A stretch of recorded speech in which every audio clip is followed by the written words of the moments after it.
ஒரு நாளைக்கு 5 நிமிடம் கூட ஜெபம் பண்ணாது, ஒரு நாளைக்கு வேதத்திலிருந்து 5 வசனம் கூட வாசிக்காதபடி நிர்விசாரமாய் வாழுகிற கிறிஸ்தவனை ஆண்டவர் மோட்சத்தில் அழைத்துக் கொண்டு போய் உங்களுடைய துக்கத்தை மாற்றுவாரோ? வஞ்சிக்கப்பட்டு போகாதிருங்கள். வெறும் பக்தியை கண்டு ஏமாந்து போகிறவர் அல்ல தேவன். பக்தி எல்லா மதத்தில் உள்ள மக்களுக்கும் இருக்கிறது. பக்தி அல்ல பரிசுத்தம், பக்தி அல்ல வேத வசனத்தின்படி வாழ நம்மை அர்ப்பணித்துக் கொள்ள வேண்டும். அவர்கள் தான் பரலோக ராஜ்யத்திற்குள்ளே செல்ல முடியும்.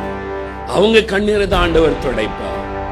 வாரத்தில் ஒரு நாள் ஆலயத்தில் வைந்து 5 நிமிடம் பிரசங்கம் அதிகமாகிவிட்டால் ஏன் ஆராதனை நேரத்தை நீட்டிவிட்டீர்கள் என்று கேள்வி கேட்கிற கிறிஸ்தவன் பரலோக ராஜ்யத்தில் போய் சந்தோஷமா இருக்க முடியாது. வியாபார ஸ்தலத்திலே ராத்திரி பகலா பணத்தை எண்ணுவதற்கு நேர செலவு பண்ணுகிறாய். தேவனுடைய ஆலயத்தில் வந்தால் 5 நிமிடம் அதிகமானால்